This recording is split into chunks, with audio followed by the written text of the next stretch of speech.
अनूप जी, जी, मोदी साहब हमारे माननीय प्रधानमंत्री महोदय जी, जी, इन दिनों कृषि प्रसंस्करण क्षेत्र में क्रांति की बात कर रहे हैं। जी।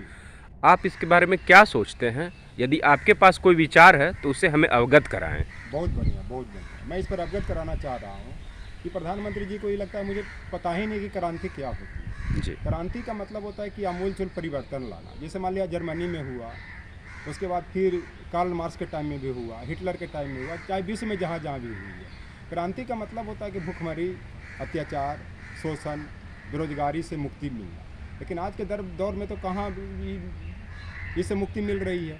देखिए आप लॉकडाउन में कितने भूखे मर गए, कितने बेरोजगारी हो गई, कितने तरह से अर्थव्यवस्था चौपट हो गए, कितने लोगों के दंगा फसाद में मारे गए। इसको क्रांति नहीं कहेंगे, इसको अक्रांति या विक्रांति कहेंगे। दूसरी चीज़ की क्रांति जो हुआ था वो 1960 या 70 के दशक में हुआ था, जो हर क्षेत्र में नज़र आ रहा था। उसका कारण था कि उस समय लोग भूखमरी के कगार पर देश थी, एफसीआई का गठन हुआ। उस समय से जब उत्पादन बढ़ने लगा कृषि के क्षेत्र में, अब देखिए कितने मैंने 90 आते आते इतना मैंने 20 साल के 15 साल के अंदर में देश में इतना खाद्यान्न का उत्पादन हुआ, और ख़ास करके गेहूँ दलहन तिलहन का, कि भारत आत्मनिर्भर हो गया 15 से 20 साल में।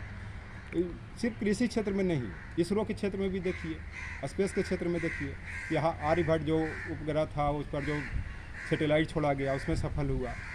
अब उस समय जो था क्रांति के पहले ये था कि 75 के पहले जो भी इसरो के क्षेत्र में काम होता था, सुनने में आता था कि रॉकेट बैलगाड़ी पर लाया जाता था, साइकिल पर उसका पार्ट्स लाया जाता था।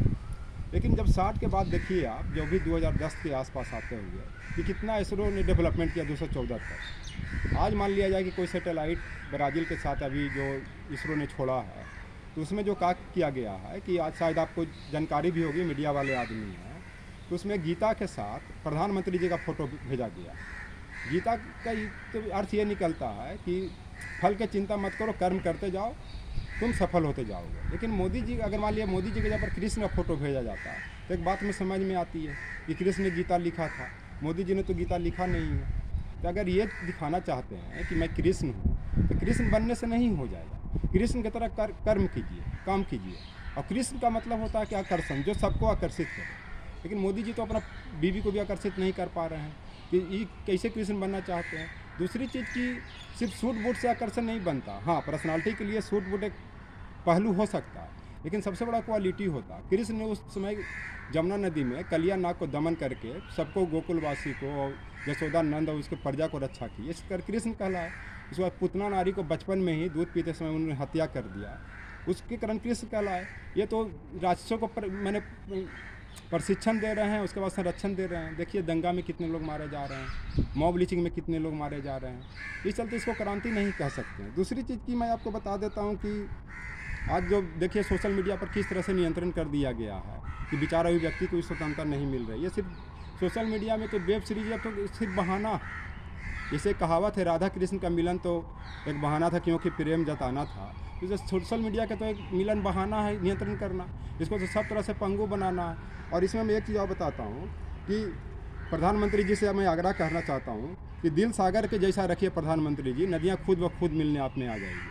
अगर आप प्रधानमंत्री के पद पर इतना ऊंचे पद पर बैठ गए हैं, अपना दिल को सागर की तरफ फैलाइए।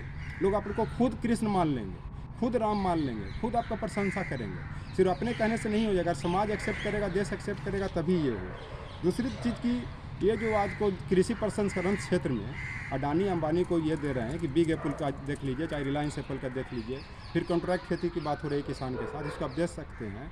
तो अडानी और अंबानी के कंधा पर देने से मजबूत नहीं हो।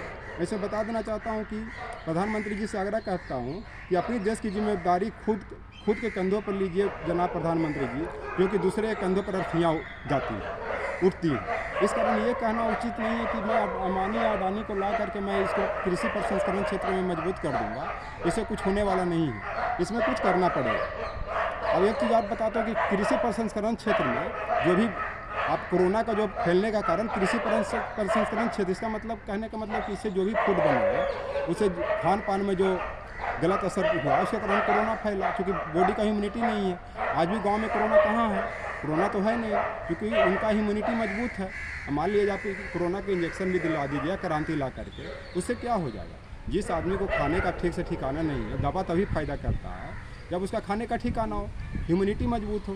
अब कोरोना का मान लिया जाए आप वैक्सीन भी लगा दीजिएगा तो इससे तो कुछ होगा नहीं। तो क्रांति तो इसको नहीं कह सकते हैं। क्रांति तो तभी हम कर सकते हैं कि जब मान लिया जाए उसमें कुछ लाए। मान लिया चीन में कोरोना फैला, इस कारण कि वहाँ सब फास्ट फूड खाते हैं, सुबह से रात तक खाते हैं, फिर गोश्त खाते हैं, वो भी कच्चा मांस खाते हैं, पका हुआ नहीं खाते हैं। इस कारण इसमें क्रांति नहीं कहेंगे। क्रांति तो इसमें लाना पड़ेगा कि जब आप इसमें ये करेंगे, जैसे 60 के दशक में भी खान पान से लोग मजबूत था, बढ़िया लोग खाते थे, अच्छा पहनते थे, बैलेंस फूड खाते थे।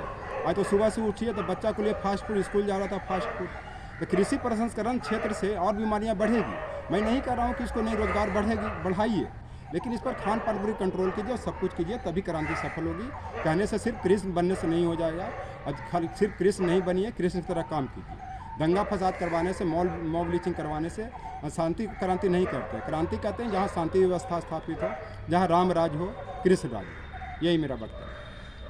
आपके वक्तव्य को सुन करके ऐसा लगता है जी कि आप काफ़ी कुछ कहना चाहते हैं और आपने काफ़ी कुछ कहा। जी और आपने अपने बातों को गागर में सागर के तरह रखा है। तो ये काफ़ी अच्छा हमारे तरफ से आपका प्रयास रहा है कि आपने अपने विचारों से सभी श्रोतागण को अवगत कराया। और आपने जिन चीज़ों को जी जरूर कहना चाहूँगा, जी जरूर जरूर। सत सैया के दोहरे जे नावक के तीर, देखन में छोटा लग घाव करे गंभीर। जितना जो आपने गागर की सागर की बात जो बिहारी की तो मैं बिहारी का ही दोहा से इस इंटरव्यू को मैं समाप्त करना चाहता हूँ। सत सैया दोहरे वाले कि मैंने छोटा से छोटा चीज़ भी बहुत बड़ा घाव कर देता है। मीडिया के आदमी है तो कितना चैनल पर ही आप लोग दिखाइएगा। ये चलते कम से कम में मैं अच्छा से ज़्यादा बात करना चाहता हूँ। जी ओके, शुक्रिया आपका। Thank you.